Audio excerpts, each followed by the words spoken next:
menemukan mobilnya Pak Ferry Ramli ya di BD1Y ya, pasti tahu dong ya, Bupati Bengkulu Tengah. Nah jadi hari ini saya udah janjian, saya bakal ngajakin beliau keliling-keliling. Ini bapaknya, halo Pak, sehat nih Pak? Alhamdulillah sehat. Jadi sebelum saya nih ngajak bapak nih keliling-keliling, saya mau gerebek dulu nih mobilnya nih pemirsa, boleh kan Pak? Silakan.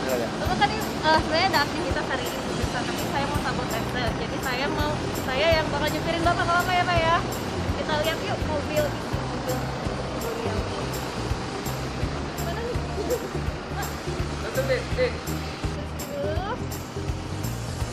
Oke, nah, tara. Ini biasanya di belakang nih pasti yang rame ya Pak ya isinya. Kita lihat yuk ada apa aja. Oke.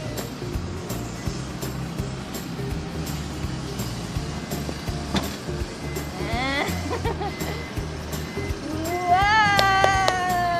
Wah, ternyata nih isinya ada sepatu bot, ada helm. Ini sepatu ini Iya, itu Biasanya- selalu standby. Standby ya, Pak, ya? Teman saya di mobil kalau ada longsor, Mhm. ada bencana di daerah, kita langsung pakai sepatu bot itu. oh gitu. Terus ini ada berkas-berkas juga nih pemirsa. Ya, arsip. Nih, dan ada ini, ada keripik tempe. Ini kesukaan Bapak. Iya, Tempe. Dan ini nih pemirsa, ada peci, ada topi ya. Banyak ya. Ini Biasanya ada kerak goreng biasanya. kerak goreng. Iya, Oh, itu kerak kesukaan Bapak. dikasih garam sedikit. Waduh, ini lagi nggak ada nih ya Pak ya? Nggak ada, Lagi nggak belum ada. datang. Oke, ini pecinya ada dua nih pemirsa nih, kayaknya ganti-gantian ini. Biasanya ada baju-baju nggak nih Pak? Biasanya ada ini tadi cepet kan, biasanya ada baju koko, ada Sepatu-sepatu lain mungkin juga ya. jaket segala macam. Oh gitu. Ya, setiap hari Jumat itu bersihkan gitu kan. Oke, nah nih pemirsa nih kita udah tahu nih isi mobilnya Pak Bupati Bengkulu Tengah. Gimana kalau kita langsung aja sepirin beliau? Yuk. Tutup.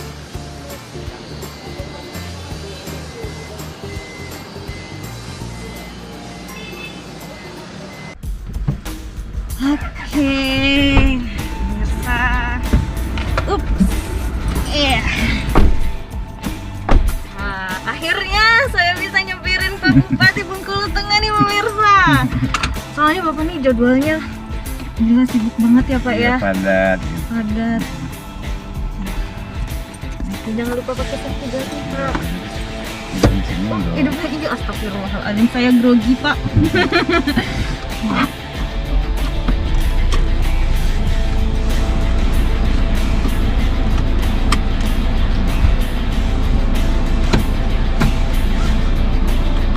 Bapak pernah disapirin sama perempuan nggak Pak?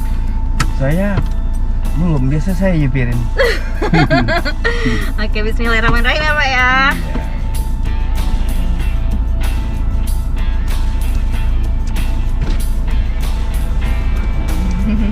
Selamat siang ya. Jadi hari ini kegiatan Bapak apa aja tuh tadi Pak? Habis dari dialog ini ketemu dengan Ada BKKBN, tamu ya kepala BKKBN provinsi yang baru ketemu buat aplikasi masalah kegiatan di Benteng gitu. Bagus. Dan yang pagi kemarin itu belum pernah ketemu alhamdulillah juga. Bapak tiap hari nih Bapak kan otomatis kegiatannya pasti full gitu ya Pak ya. Cerita dong Pak, enak gak sih Pak jadi bupati itu sebenarnya Pak? Enggak, saya jadi bupati ini kan nggak bermimpi. Enggak bermimpi. Iya, dulu saya kan swasta, usaha, dan juga kemudian dari teman lebaran dan sebagainya. Nah, terus pada waktu itu saya coba-coba untuk menyalurkan diri untuk anggota DPRD. Itu kan dapilnya masih Bengkulu Utara, Bengkulu Tengah itu satu. Iya benar. Nah, apa kata Om saya, Om Imam itu, ya dia bilang kamu nggak tipe kamu untuk di politik katanya. Kamu tuh cocoknya swasta katanya. Saya bilang ya coba-coba. Coba-coba. Terus 1 bulan kemudian ditelepon saya kan, malam-malamnya 12 mungkin lagi menyusun yang daftar untuk caleg waktu itu, masih Partai Golkar pada waktu itu. Iya. Nah, saya sampaikan kepada tim saya, kalau bisa kalau mau mencalonkan saya minta nomor 1. Apa katanya? Kamu ini pengurus partai bukan, segala bukan, mau nomor 1 lagi. Sekarang nggak begitu modelnya sekarang. Nomor sepatu pun kalau suaranya banyak, itu ya tetap menang, tetap terpilih. Oh gitu, saya bilang taruh nomor 1 aja. Nah, jadi nomor bontot, nomor terakhir itu nggak apa-apa kalau memang demikian kan. Nah alhamdulillah pada waktu itu ya saya mencalonkan selaku calon legislatif di Partai Golkar, dan suara di Enggano tuh untuk dapil Bengkulu Utara itu saya yang terbanyak waktu itu. Kalau saya nggak pelaksana gitu. Tapi banyak orang kita kan sampaikan bantu saya, Pondok Kelapa, Pakarjati, dan kecamatan lain gitu. Nah pada waktu itu ada 9 terpilih utama, itu saya pernah berkantor di DPRD Bengkulu Utara.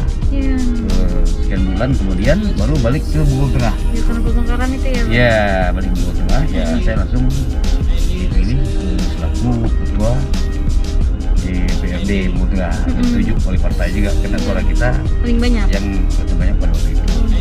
Berarti Pak, kalau Bapak nggak pernah bermimpi untuk jadi kepala daerah, untuk berpolitik berarti ya Pak ya? Tadinya enggak. Kenapa ya? Kita kan seperti saya kan selalu moto saya seperti air mengalir saja. Apa yang bisa saya kerjakan. Apa yang saya bisa buat saya buat untuk kemajuan saya, kebaikan saya. Ya, saya bersekolah, dulu saya tinggal di Bandung Mama. Pernah juga di di Jakarta, pernah di Cirebon. Jadi banyak lah gitu. Berarti pengalaman. Kalau kelahiran nih Pak, Bapak masa kecilnya di mana Pak? Saya masa kecil saya di Bengkulu. Saya lahir di rumah sakit di Anggut waktu itu. Di Anggut ada rumah sakit ya betul? Dulunya rumah sakit umum Bengkulu itu di Anggut itu di Masjid Takwa sekarang Masjid Takwa ya?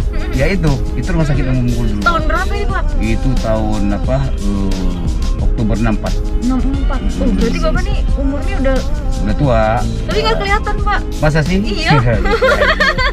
Iya, jadi lahir di situ. Masa kecil saya di Bengkulu.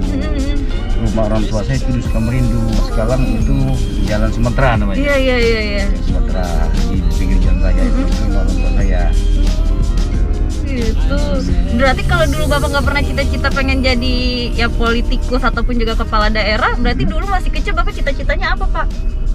Saya ini kan aktif anaknya ya. Aktif, boleh katakan ya tidak mengganggu orang, tapi ya dianggap orang tua saya ini sosok anak yang aktif di main itu segala macam gitu. Cicilan gitu ya. Iya. Ya. Apa aja saya main bola, kadang-kadang masuk ke sisiring itu cari macam-macam. Ya namanya anak kan ya kan dengan waktu itu masuk tamat sekolah, saya dikirim orang tua saya ke Bandung. Oh, itu untuk kuliah di Bandung gitu. Berarti SMP berapa Pak? SMP sini saya mau sebenarnya bukan mau masuk SMP dulu. Saya mau masuk ST. ST itu kan sekolah teknik. Nah, saya lihat di situ cowok-cowok semua orangnya kreatif dan bahasa bukunya grot-grot semua hebat gitu kan. Nah, saya senang. Tapi orang tua saya menghalangi untuk daftar situ, sampaikan ke kepala sekolahnya nggak usah terima anak saya. Kenapa? Saya khawatir anak saya nanti relatif akhirnya berantem terus kalau di SD.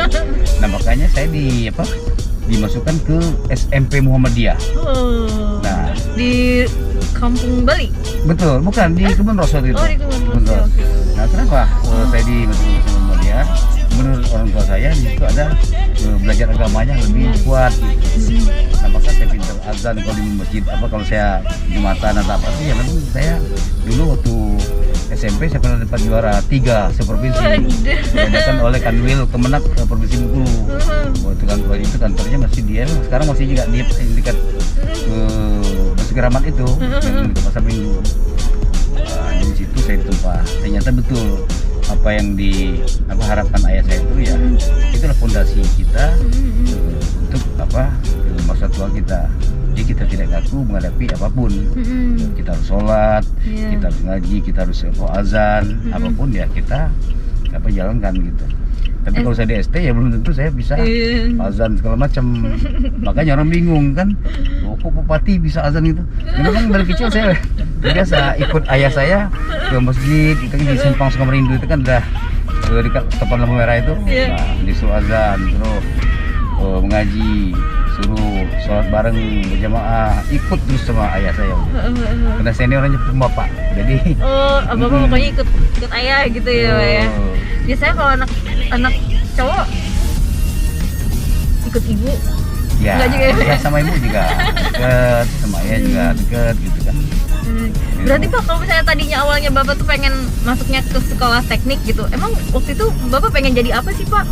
Enggak, waktu itu enggak. Jadi kalau saya lihat di teknik itu kan warnanya hebat dari SD ke STM. Oh gitu. Setelah itu baru jadi tukang insinyur. Iya, berarti cita-cita jadi tukang insinyur. Gitu. Tapi perjalanan hidup saya S1, S2, S3-nya ilmu hukum semua. Jadi ya itulah perjalanan saya. Saya jadi bupati ini ya kebetulan. Jadi ketua DPR baru 2 tahun. Ada pilkada. Pilkada di Bengkulu Tengah. Saya ketua DPRD pertama di Bengkulu Tengah dan bupati definitif pertama juga. Dan yang kedua ini di Bengkulu Tengah. Nanti dulu saya tidak berpikir untuk jadi bupati. Nah, karena saya lihat lawan ini juga yang mencalon banyak sekali dari mana-mana. Waktu itu ada 11 pasangan sekali. Iya benar, saya ingat itu Pak. 11 pasangan, ada Pak Budi Tobri, potong dari PDRI, Dprd, ada Pak Edison Simbolo, ada mantan karateker Pak Bambang Suseno, ada Pak Iriadi Sekda di Sumatera, ada Pak siapa lagi? Banyak sekali, ada 11 maksud saya. Nah, saya ini bingung untuk cari mencalon apa enggak kan gitu. Nah, tapi banyak dukungan dari masyarakat dan teman-teman saya lingkungan DPD itu sendiri, dan saya pamit izin dengan keluarga saya mau mencalon. Katanya silakan, kalau kamu mampu, kamu bisa ya kamu yang lebih tahu. Nah, artinya saya baca bismillah, bergunanya kepada Allah, ya alhamdulillah saya bisa berhasil jadi bupati pertama dan juga yang kedua. Ya. Dan ketiga nanti rencananya? Saya belum tahu lagi. Belum tahu, kita lihat aja nanti gitu. Nah Pak, kan Bapak tuh kuliahnya di Bandung gitu ya Pak ya, hukum gitu. Terus Bapak jadi pengusaha, awal mulanya kok bisa Pak gitu? Apa sih? Maksudnya karena begini, kita di karena saya ini bukan ASN, bukan PNS, jadi kerja itu kan ya apa aja yang bisa kita kerjakan bisa maju gitu kan. Dulu saya ada grup, saya ada Yanto sama grup macam itu bersama-sama dengan saya. Saya komisaris utama, dia direktur, jadi berdua aja. Jadi akhirnya saya lari ke politik, pemerintahan, akhirnya masih tetap jadi pengusaha. Usaha apa itu Pak? Pertama kali Bapak usaha apa? Ya pertama kan kalau dulu kan saya pernah jadi kontraktor ya. Setelah itu ya gabung-gabung dengan usaha dengan batu bara ini, masuk angkutan dan lain sebagainya, ya kan. Nah, jadi kalau pengusaha tambang itu sama saya memang kenal semua dari dulu, bukan sejak saya jadi bupati. Nah, jadi gitu. Dari tahun berapa itu berarti Pak kalau Bapak? Dari tahun 90-an. 90-an. Gitu. Terus Pak kan jadi pengusaha, terus bupati, terus jadi wakil rakyat. Kan itu tantangannya tuh beda-beda ya Pak ya. Betul. Tiga itu.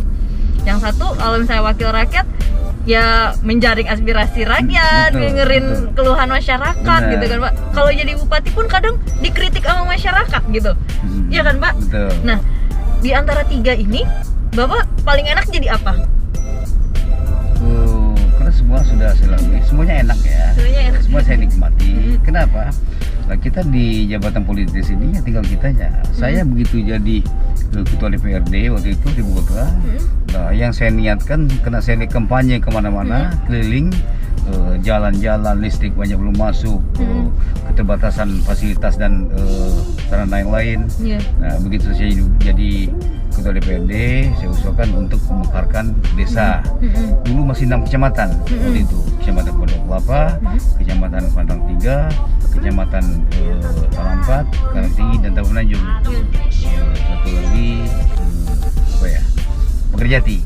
Nah, ada 6 kecamatan. Nah, begitu saya ketua DPRD, kita buat apa? Kita mekarkan kecamatan. Nah, kita buat desa dimekarkan juga. Nah, alhamdulillah sampai saat ini ya sudah berjalan. Kemarin saya mekarkan lagi.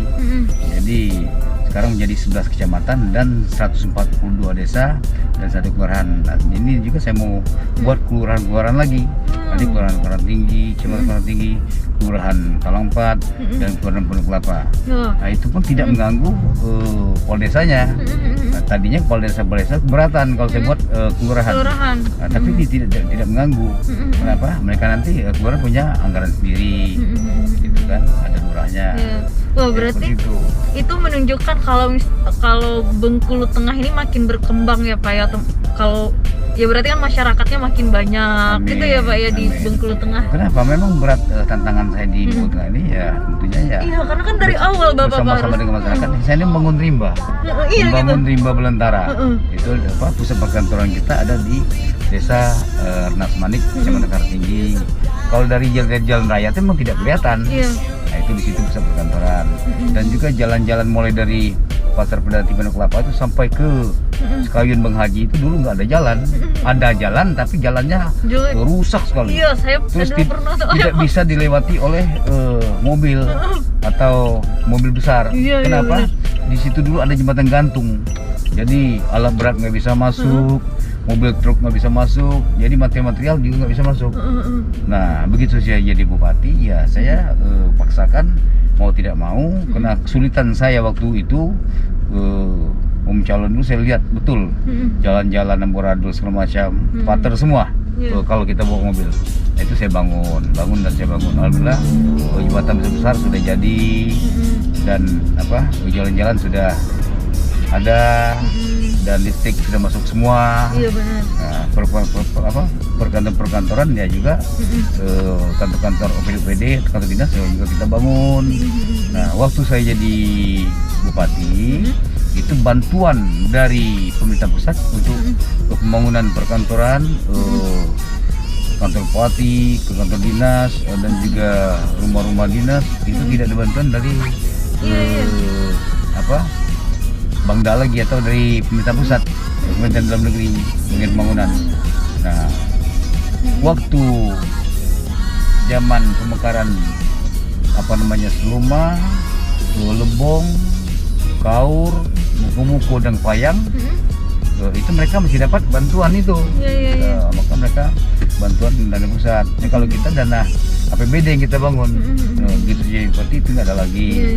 Jadi artinya ya kita bertahap tapi pasti tetap kita bangun. Alhamdulillah ya mayoritas sudah jadi. Ada beberapa lagi yang harus saya selesaikan. Nah, terus juga Bapak saya ingat tuh dulu kayak misalnya rumah dinas gitu ya Pak ya. Justru Bapak itu tuh terakhir gitu loh. Betul. Ya kan? Betul. Karena Bapak mendulukan yang memang untuk kepentingan yang lainnya yang lebih ini gitu. Itu kenapa Pak Bapak bisa berpikir seperti itu? Soalnya kan jarang-jarang loh Pak kepala daerah tuh berpikir ya itu kan ya biasanya ya rumah dinas dan segala isinya itu diduluin gitu kan. Jadi gini ya Pak, setiap mindset pola pikir seseorang itu berbeda-beda. Kenapa? Karena di saya ini kan daerah bungsu terakhir pemekaran itu masih banyak kebutuhan yang untuk pro masyarakat artinya kan. Ini kan masih banyak kebutuhan infrastruktur dan lain sebagainya. Masyarakat sudah kita bangun sekian tahun rusak lagi, kita bangun sebelah sana yang ini rusak lagi, jadi terus menerus seperti itu. Nah, saya pikir ya ketimbang saya buat rumah dinas di awal menghabiskan anggaran sekian banyak, mendingan saya untuk masyarakat dulu. Tetapi di akhir saya menjadi memegang jabatan bupati, rumah dinas harus selesai. Nah, sekarang sudah berjalan, rumah dinasnya sudah kita bangun, mulai bertahap. Nah, nanti tinggal pendoponya dan taman, lokasi, masuk halaman dan lain sebagainya. Itu di dekat kantor saya tuh kita bangun. Wah, hebat ya Bapak. Berarti selama 2 periode nggak ngerasain rumah rumah dinas nih Pak. Nggak apa-apa, nggak apa. Yang penting kita kerja untuk masyarakat Iya, dulu. benar. Kenapa? Kita hitung kena anggaran APBD kita kecil, kita buat ini nanti ini masih kurang, permintaan masyarakat minta ini minta itu, tidak tidak tersentuh, walaupun sedikit kita bagi. Iya. Maka dari itu ya untuk rumah dinas kita buat di belakangan saja. Yang penting nanti bupati selanjutnya ada ya Pak ya Silakan, rumah ya. dinas ya Pak ya. Ya, insya Allah saya rumah dinas ini pun saya bisa menempati tahun depan. Oh gitu Ya, tetapi ya apa namanya ya itu target saya gitu. Nah Pak, di tengah-tengah kesibukan Bapak nih, apalagi kan Bapak bolak-balik, maksudnya di jalan itu apa namanya, perjalanan Bapak tuh emang bener-bener jam terbangnya tuh padat gitu kan Pak ya. Di tengah-tengah kegiatan Bapak yang banyak, Bapak masih menyempatkan waktu nggak sih untuk hobi-hobi Bapak gitu? Oh masih ya, saya ini kan hobi otomotif ya. Iya. Maka itu saya dari kecil tuh menghobi dengan mobil Jeep, seneng gitu kan. Dan bapak saya kan punya mobil juga dulu. Terus sekarang tetap saya salurkan, saya hobi dengan Jeep. Gitu. Saya punya Jeep Willys, saya punya hardtop, saya punya Renault Quarto 68 itu. Ya yang tua-tua itu kan. Ada berapa berarti itu Pak koleksi Bapak? Mungkin harganya nggak seberapa, tapi saya senang gitu dibandingkan mobil Fortuner atau Pajero Sport itu mungkin dapat 3 buah mobil saya kan gitu. Ya biarin aja orang mau ngomong apa, tapi saya senang. Ada berapa nih Pak karena hobi koleksi Jeep Bapak? ada beberapa. Terus yang paling Bapak suka yang mana? Saya lebih suka sebenarnya ada Jeep Willys saya itu. Oh gitu. Terus Bapak masih punya waktu nggak misalnya untuk ya memakai mobil itu gitu untuk jalan-jalan kayak gitu Pak? Masih. ya? Kalau saya mau keluar aja ke rumah ibu saya, lihat ibu saya mau makan apa, atau saya lihat dia lagi apa, atau dia agak kurang sehat, saya tetap pakai Jeep, atau saya pakai hardtop, atau saya pakai Jeep. Ini sambil jalan-jalan. Itu Bapak sendiri yang nyupir apa masih ada sopir kalau misalnya bawa saya mobil nyupir itu? sendiri. Kalau kita supir orang kan berarti kita nggak menikmati. Iya benar. Makanya seperti mobil ini kan saya agak kurang dulunya kurang hobi. Tapi ya di rumah saya nggak ada mobil yang bagus seperti ini. Mobil dinas. Dulu ada tapi tahun tua itu untuk ibu sama kepala ibu ya wajar lah ya senang bijak. Kalau saya senangnya mau mobil gitu. Tua. Tapi kata orang sih maco gitu. Iya, kalau cewek seneng banget kan kalau cowok pakai mobil gitu Pak. Ada mobil Jeep saya, mobil hardtop saya modifikasi seperti Hummer dia. Produk Kandang Limun, produk Bengkulu ini. Kandang Limun. Iya, produk Kandang Limun. Iya. Mirip sekali. Jadi orang banyak terkecoh. Wah, bagus sekali mobil. Padahal mesinnya hardtop. Sasis hardtop cuma bodinya aja. Tapi keren, nggak kelihatan gitu. Harusnya nih saya nyupirin Bapak pakai mobil itu nih Pak. Harusnya kapan-kapan boleh. Asik. Berat nggak sih Pak bawa mobil Enggak, gitu? semuanya power steering. Oh gitu. Enteng kayak seperti ini. Enteng. Selain itu Pak, selain otomotif apa nih hobi Bapak yang lainnya nih Pak? Ya ada saya Olahraga hobi nggak Bapak?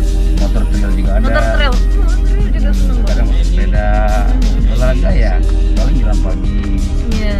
Terus supaya Bapak tetap fit nih, supaya Bapak tetap fit, apa sih rahasianya? Ya rahasianya nggak banyak ya. Pertama pola hidup sehat, pola makan. Ya kalau kita, saya kalau banyak makan asam itu pasti asam urat saya kambuh. Kalau banyak makan garam pasti itu darah tinggi. Iya. Nantinya kita harus kita menjaga, jangan sampai kolesterol, asam urat, darah tinggi dan yang lain. Apalagi kolesterol dan asam urat itu saling ini makanannya Pak. Berarti makanan Bapak apa Pak? Nah makanan saya itu tadi kerak goreng, opak gitu kan. Seperti itu. Jadi makanan kampung aja tradisional. Itu sejak kapan Bapak suka kerak goreng? Udah dari kecil. Lempeng gedebam. Lempeng Itu enak. Itu apa itu Pak? Lempeng gedebam itu namanya. Itu ibu saya dulu kan suka masak lempeng. Zaman dulu kan ya makanan kita kan tidak seperti sekarang banyak gitu ya. Heeh. Jadi kalau anak-anak ini lapar, sekali dibuat lempeng itu kadang dari sagu, juga dari gandum, dikasih kelapa muda, kasih gula merah. Jadi buatlah itu namanya lempeng. Kata ibu saya, ini namanya lempeng gedebam nak. Itu sebenarnya namanya itu memang beneran namanya gedebam itu. Lempeng gedebam enggak tahu istilah orang Bengkulu gitu. Jadi buat saya lucu. Suka masak ongol-ongol dari sagu rumbia itu kan. Ongol-ongol, onde-onde itu dari kecil memang sudah ada. Emang hobi masak berarti ya Pak? Ya, selama itu kan masakan orang kita Bengkulu semua. Iya, masakan tradisional gitu ya Pak. Makanya waktu saya kuliah di Bandung itu yang makan itu nggak ada gitu. Jadi kita kirimin tuh. Makanya daun-daun di Bandung. Sayur-sayuran gitu maksudnya. Iya, cuma daun pintu aja nggak kita makan. Oh, bisa aja Pak. Ya, daun pintu dan daun telinga Pak, satu lagi. Iya. Nah, kalau misalnya waktu untuk keluarga nih Pak. Nah, kalau untuk keluarga itu kan ya pas kita lagi di rumah, kita bisa kumpul dengan anak-anak. Makanya anak-anak saya kan yang kecil itu kan ya dekat sekali gitu. Tiap kita mau keluar aja, dia mau ikut, belum pergi. Kenapa ya? Saking dekatnya kan. Umur berapa Pak yang paling kecil Pak? Yang kecil tuh 3 tahun setengah, menjelang 4 tahun. Gitu. Waduh, lagi lucu-lucunya bener itu. Lucu gitu. Kayak bapaknya masih kecil. Iya. Jadi anak Bapak ada berapa nih Pak? Anak saya 5. 5. Yang paling tua sekarang? Si Michael yang Nah, berarti Pak, nih kalau misalnya di rumah nih ada mainan ya Pak ya, anak yang paling bungsu. Nah, terus kalau misalnya ini Pak, kayak misalnya lagi pusing, lagi stres gitu dengan apa namanya? Ya dengan dengan kerjaan gitu kan, urusan daerah gitu Pak. Terus biasanya Bapak gimana caranya supaya mengendalikan stres itu Pak? Apalagi nih sekarang nih di tengah pandemi kan kita nggak boleh stres Pak. Betul. Jadi begini, itu tergantung kitanya. Makanya saya suka punya hobi. Makanya saya main-main itu, saya ngelap mobil saya, mobil jeep saya, ya kan. Kadang saya pakai motor juga rumah itu. Kadang saya suci gitu kan, ada kami gitu kan. Nah, jadi saya main sama keluarga, sama temen. Kadang saya nongkrong di bengkel, ngobrol. Jadi kalau di luar dinas saya tidak merasa bupati. Kenapa? Saya anggap saya tuh biasa aja. Ya, gitu. Jadi kita nggak usah selalu kalau kita jadi pejabat wah selalu bahasa Bengkulunya ngengkeng segala macam, dia hebat, dia growth macam, nggak ada apa-apanya. Cak padean, sebenarnya nggak ada itu. Makanya kita banyak orang senang sama kita seperti itu, karena kita bergaul, kita sapa, ya suka tidak suka ya tergantung kitanya gitu. Nah, yang penting kita tidak mengganggu orang ya. Kalau saya banyak teman, siapapun mulai dari kalangan bawah. Saya juga pernah di pelabuhan dulu, di Pelabuhan Pulau Baik. Ngapain tuh Pak? Itu kan saya bekerja dulu di MKL, itu ada pelayaran namanya PT Paruna. Nah waktu itu kan saya gabung di situ, banyak teman saya kuli-kuli itu buru-buru. Dulu waktu begitu juga saya bupati, ada CPS, Pak Ferry masih ingat saya enggak? Kamu siapa? Saya Dasun gitu, dari Simpang Gandhi, Pulau Baik. Oh ingat saya, karena dia kan buruh kami loh kan waktu saya jadi bekerja di MKL dulu ya terus itu. Bilang sudah datang, nangis dia. Peluk saya sendiri.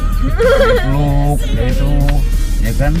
Saya sudah datang ke rumah kan, habis maghrib datang ke rumah ya, datang bertiga lagi. Teman-teman lama semua itu Pak. Ya saya kasih belanja untuk anak-anaknya. Terharu dia, seneng gitu. Waduh Pak Bupati, Pak Ferry gitu. Saya nggak nyangka Pak Ferry nggak sombong gitu. Ya apa kita mau sombong kan gitu. Dulu kan kita sama-sama. Memang dia anak buah kita kan Pak. Oh saya doakan Pak. Saya doakan Bapak jadi gubernur. Amin.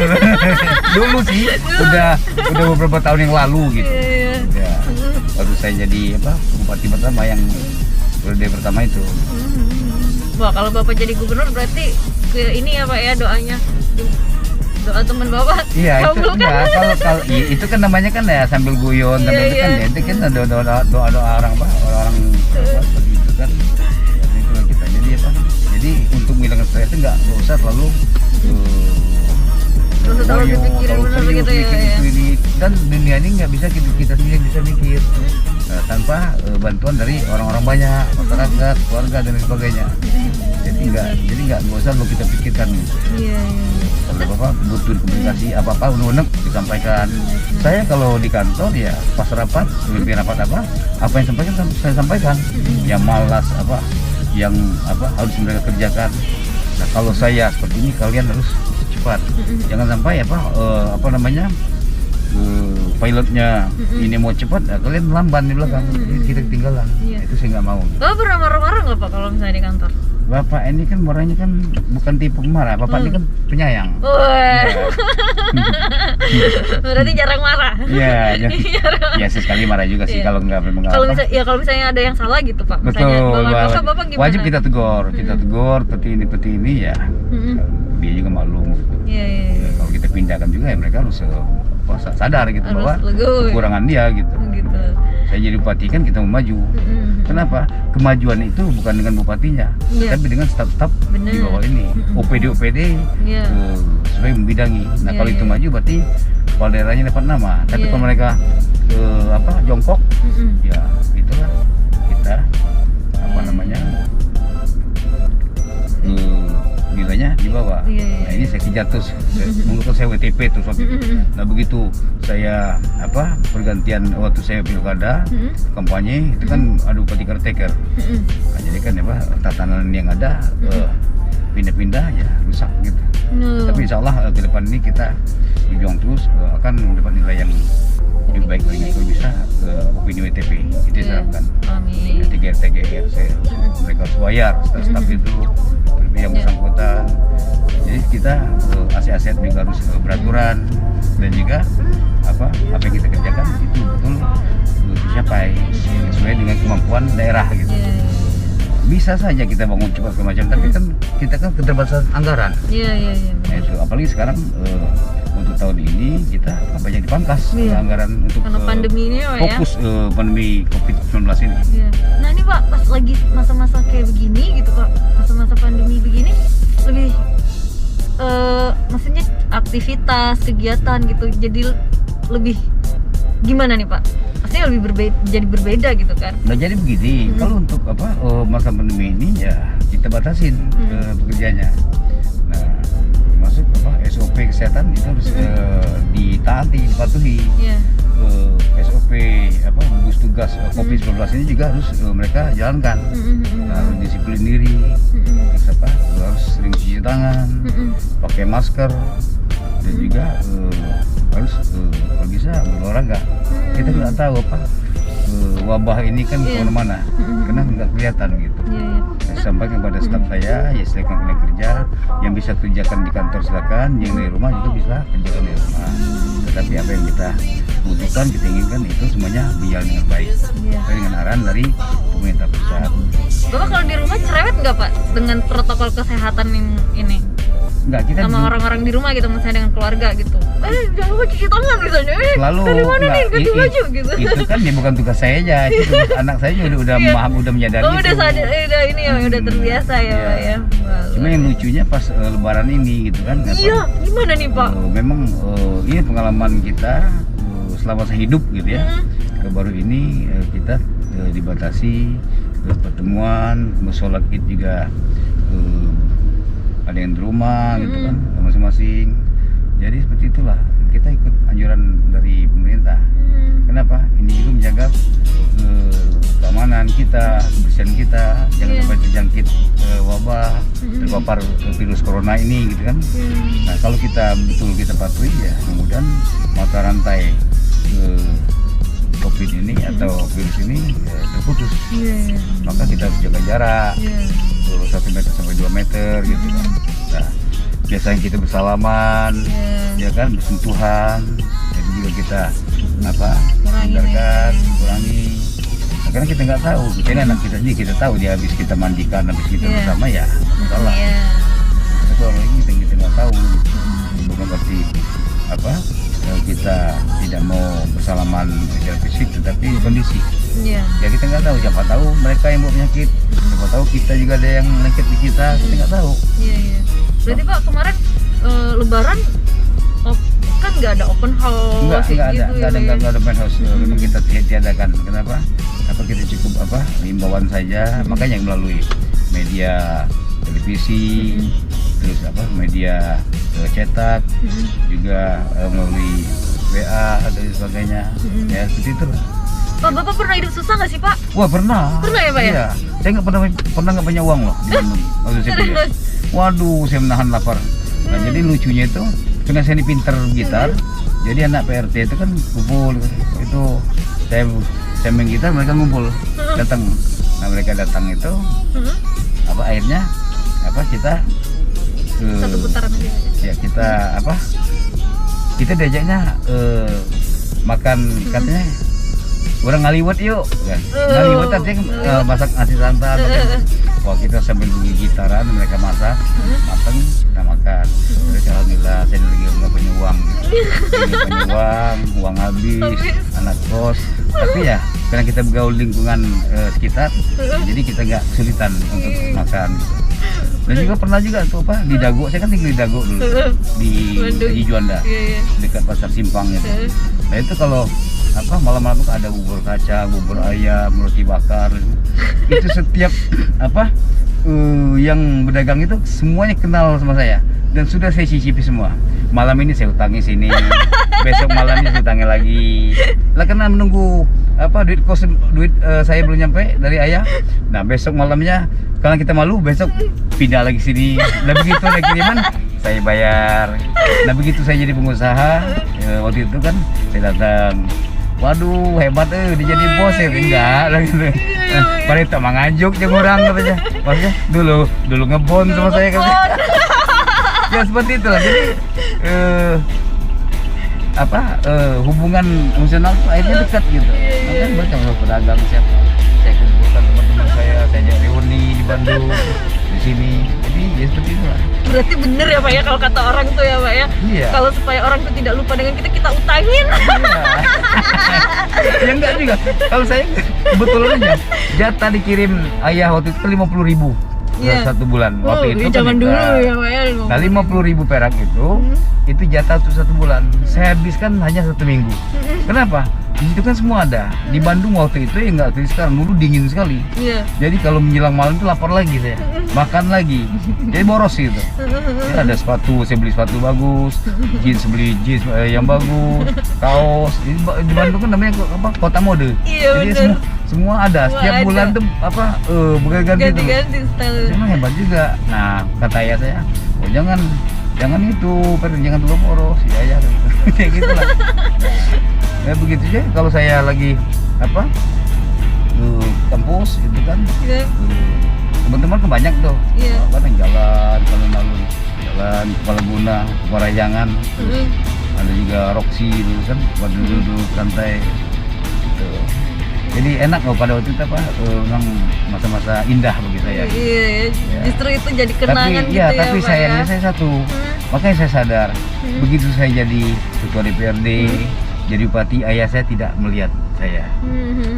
Saya terpilih jadi anggota DPR, ayah saya meninggal. Itu pun saya belum dilantik menjadi ketua DPRD. Nah, begitu saya jadi bupati pertama, ibu saya matanya nggak melihat saya, dia buta. Karena saya mau obat itu nggak bisa obat lagi karena bukan bola matanya, tetapi sarafnya gitu. Jadi kata dokter ahli mata itu gimana aja Pak, bahwa nanti sama aja kena ibu sudah tua, ibarat kabel itu sudah lapuk semua. Iya, iya. Jadi kita harus maklum kondisi. Jadi itu yang saya rasakan. Jadi saya selalu hidup pola sederhana ini ya karena sadar bahwa saya tidak bisa membahagiakan orang tua. Gitu. Tapi alhamdulillah banget ya Pak ya kalau inget zaman dulu berarti ya Pak ya. Ya. Nah nih Pak, apa nih Pak pesan nih untuk pemirsa gitu ya di rumah, untuk anak muda, untuk masyarakat gitu. bahwasanya kan berarti untuk menjadi sukses itu kan nggak langsung ya Pak ya, pasti ada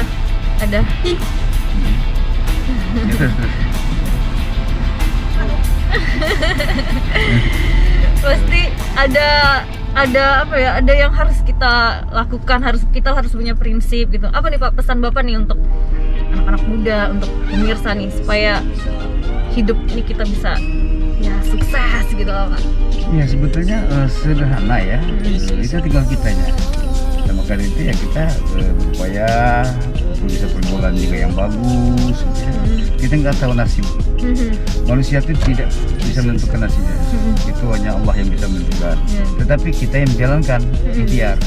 Nah itu tadi saya kan tidak mikir saya ini bisa apa jadi orang politik segala macam gitu kan, tapi kita mencoba oh begini ternyata apa saya ini kan dianggap orang multi talenta, artinya bahwa ini karena dengan pergaulan apa kita supel, kita ramah, kita menegur, kita menyapa, jadi kayaknya ini bermanfaat untuk apa? Pergaulan kan ya itu juga jadi hal yang penting. Bisa kita butuhkan ya masyarakat, teman-teman, sahabat, siapapun, mereka, udah kalau gitu kita pilih-pilih aja, gitu. Waktu calon dulu kan, apa? Dia dekat, dia tahu mau kita, ya begitu itulah. Jadi kepada masyarakat, ya anak muda, berkaryalah, dan cita-citamu tinggi-tingginya, siapa tahu suatu saat menjadi orang yang berhasil.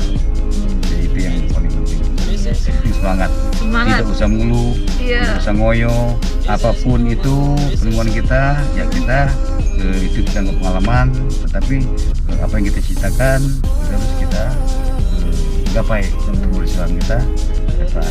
Semoga anak kita ya meniru perjalanan kita ini, dan tidak bisa kita manja-manja. Ya, kalau manja itu repot gitu. Nah, kita biasanya kalau dia jadi orang ini mandiri, dia gesit, dia mandiri, terbiasa dengan apa menghadapi masalah, hidup susah apapun, sudah tertempa, yang mudah itu bisa berjuang.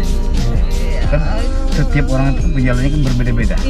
Wah, dia dari orang yang sukses, dia lahir di atas meja, kita di bawah pohon pisang, seperti itu kira-kira.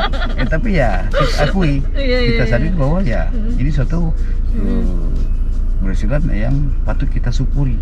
Kita sadari bahwa ternyata inilah kehidupan kita. Semoga kita jalankan ini, kita abdikan untuk masyarakat, kita karyakan yang kita bisa demi masyarakat, dan bisa bermanfaat juga untuk masyarakat secara luas, dan bisa membantu bangsa dan negara ini. Wow, menginspirasi sekali ya pemirsa ya. Ini kita udah sampai nih pemirsa, udah sampai di rumah nih, nggak terasa nih tadi kita ngobrol-ngobrol udah lebih dari setengah jam, udah 40-an menit gitu lah. Terima kasih banyak loh Pak cerita-ceritanya Pak gitu. Semoga memang benar-benar menginspirasi juga untuk pemirsa di rumah yang dengerin ini tadi. Saya kaget, nggak tahu apa acara di RBT TV, si Unga langsung duduk di mobil saya, bingung. Aduh, yaudah nggak apa-apa. Ini surprise buat saya. Semoga sukses juga buat RBT TV. Semoga juga sukses ya. Sukses juga Pak. Terima kasih ya. Iya, terima kasih banyak waktunya Pak. Oke pemirsa,